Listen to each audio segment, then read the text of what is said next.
Hello, this is a video I've been thinking about making for a very long time, but I've put it off because it's tough.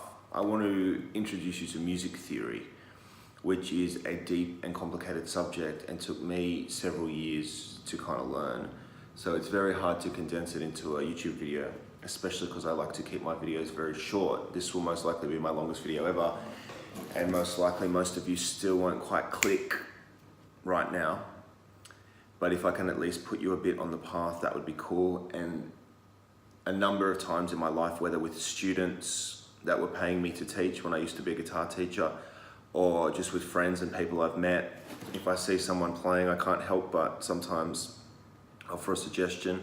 And there's been a number of times where I've explained what I'm about to explain to you, and you just kind of see the penny drops and someone gets it and they get music theory, or at least enough to make a major breakthrough in their playing and their musicianship. So maybe, just maybe, someone watching will have that breakthrough, which would be a great feeling for me to help you on that path.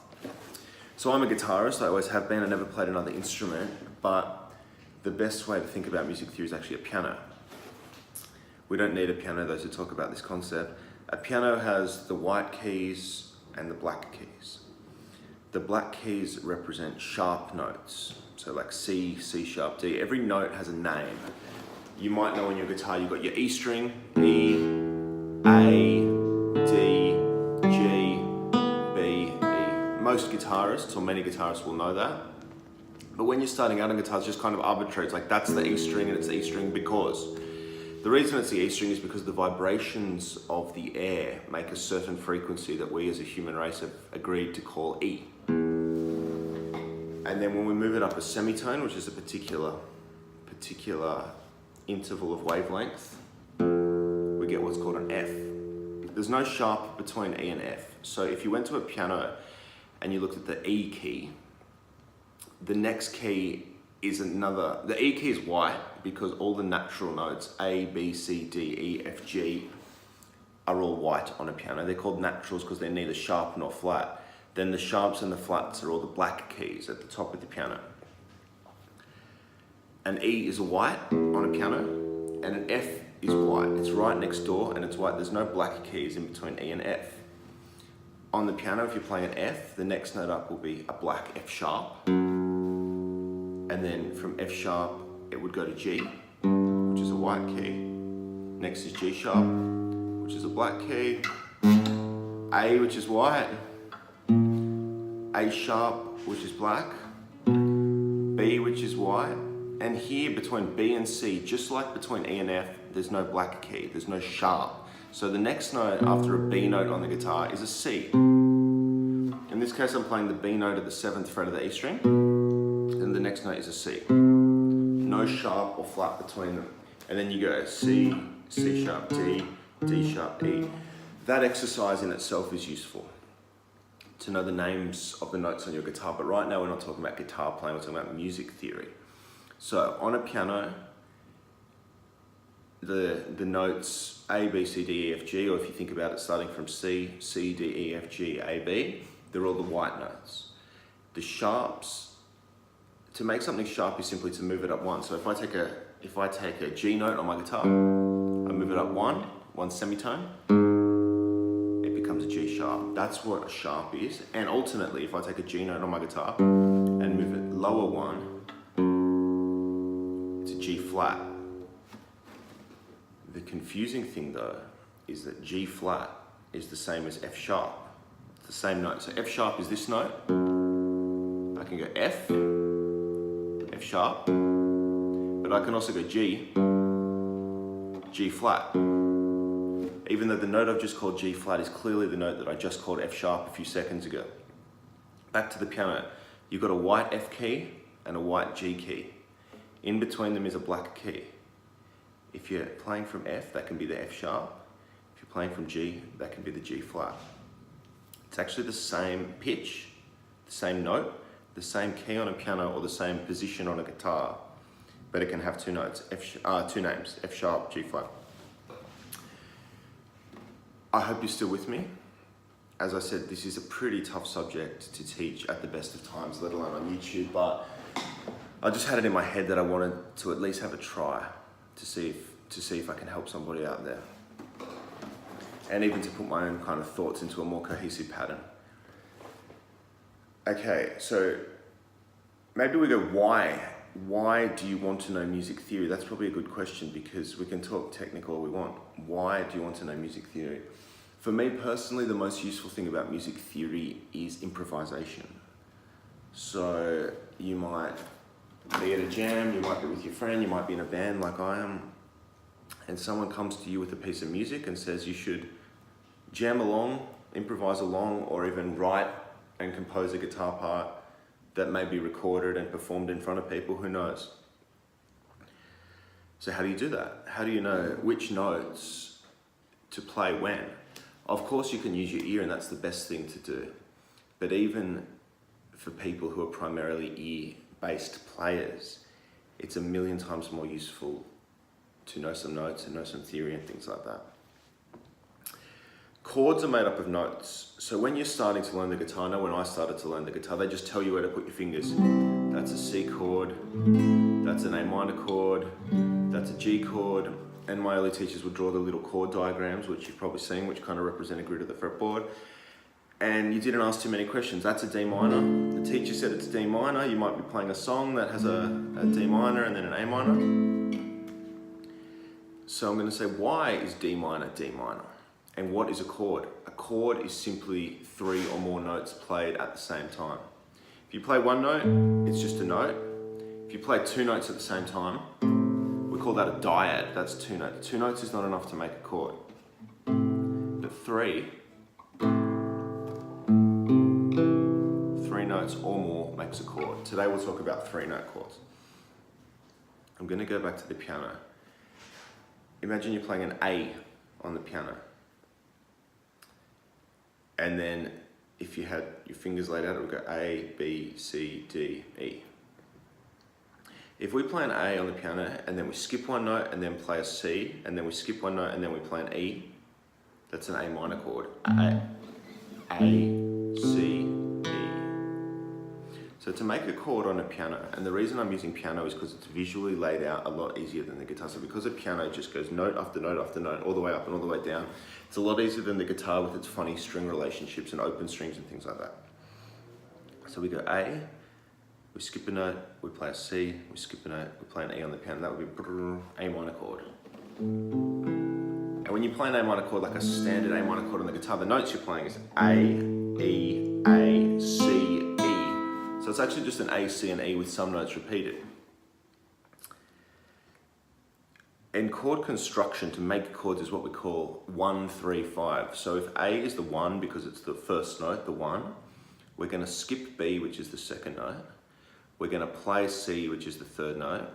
We're going to skip D, which is the fourth note, and play E, which is the fifth. 1, 3, and 5 in A is A, C, and E.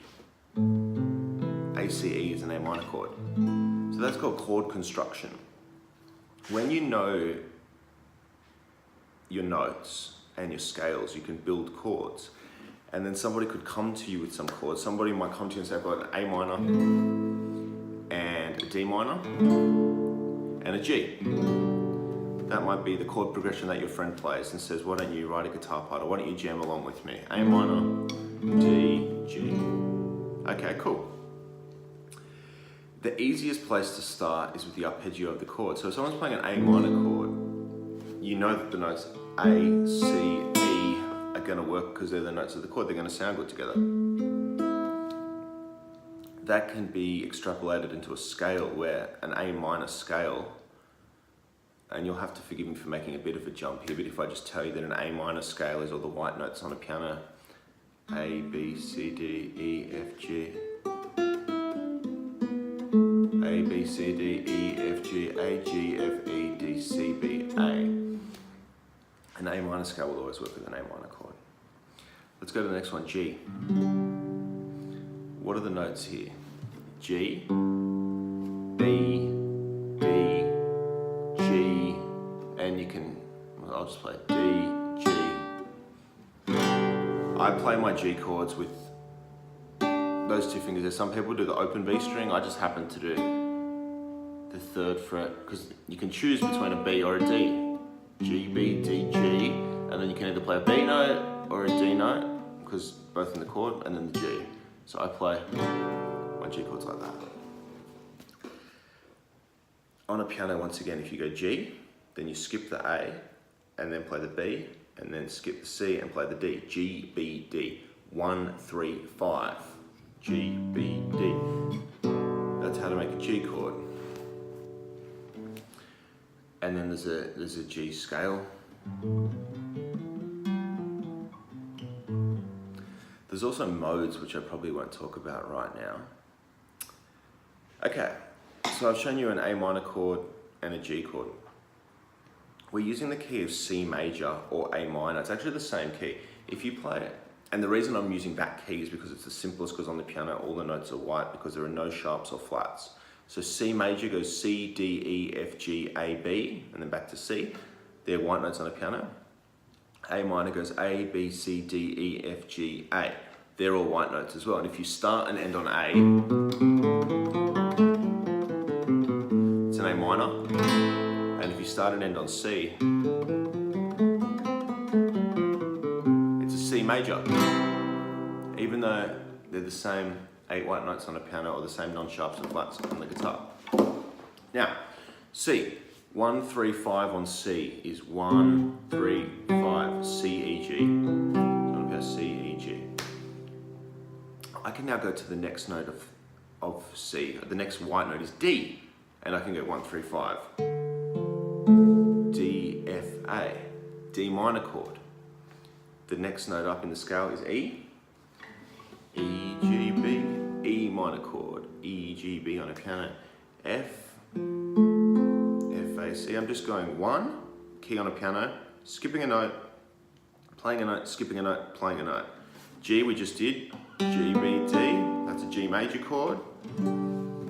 Now up to A.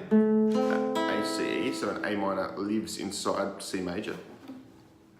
B, B, D, F. That's like a half diminished sort of thing. That's a bit, that's probably the one you'll use the least, at least until you start playing jazz or something like that. You won't find yourself strumming that very often, but it's good to know that you can build 1, 3, 5, B, D, E, B, D, sorry, B, D, F with the flat fifth. And now we're back.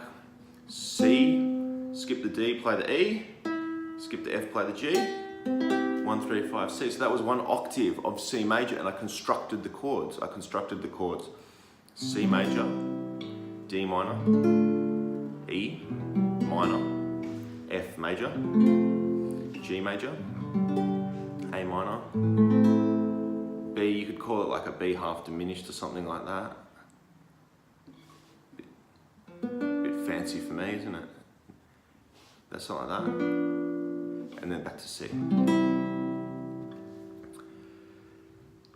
To play jazz, or to make more advanced chords, instead of stacking 1, 3, 5 like I just did, you stack 1, 3, 5, 7.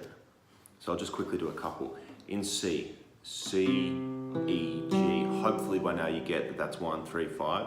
But now I'm going to go 1, 3, 5, 7. C, E, G. I'm going to skip the A and play the B. C, E, G, B. C major 7.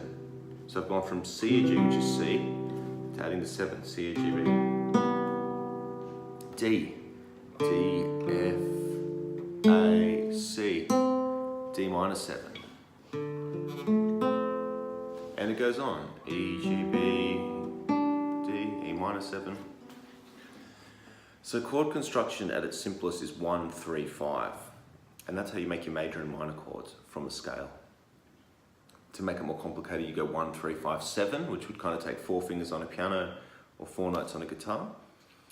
And then there's other chords, so you might have a C major 6, where you're going to play the 6th degree of the scale. Every note in the scale has a number, so C would be 1, D would be 2, E 3, 4, 5, 6, 7, 8. And if a musician says, you know, play the 5th, play the 7th, the 5th, 1, 2, 3, 4, 5. So the 5th of C is G. Play the 4th, 1, 2, 3, 4. The 4th of C is F. These relationships become important when you want to improvise, when you want to build chords and write songs. I hope that has explained a little bit to you. I'll do more videos on this if people like it. If you think this sucks, please tell me. And if you want more, tell me, because I'm not sure. And it's a hard topic, like I said. I'm just trying to condense some hard fought knowledge into something easier for you. Go and have a look at some songs, whatever song you like to play, Beatles song, I don't know, it can be anything. Just have a little look at the chords and see if you can figure out. Usually the first chord of the song will be the one chord. Not always, but often, usually or often. So you might be playing a song at home, it might start on a G chord. Work with the assumption that G is the one, and see if you can find what's the next chord. D, is it a C? Is it an A minor? Try and have a plan, figure out of those chords. Is it like a, say I play C chord and then a D chord, that's like 1 and then 2. So if you go G and then D, that's like 1 and then 5. 2, 3, 4, 5. So maybe have a look at some of your songs and see what the relationship is between the chords, and see if you can get any of those scales falling from your eyes where you start to get, okay, this is actually a logical grid pattern that has some very strange rules and things that you need to know, but once you know them, it starts to make a bit more sense. And at least have a go at the C major scale. C, D, E, F, G, A, B, C. I'm gonna leave it at that for now. Please do give me feedback, and let's try and help each other get better at guitar. Thank you very much.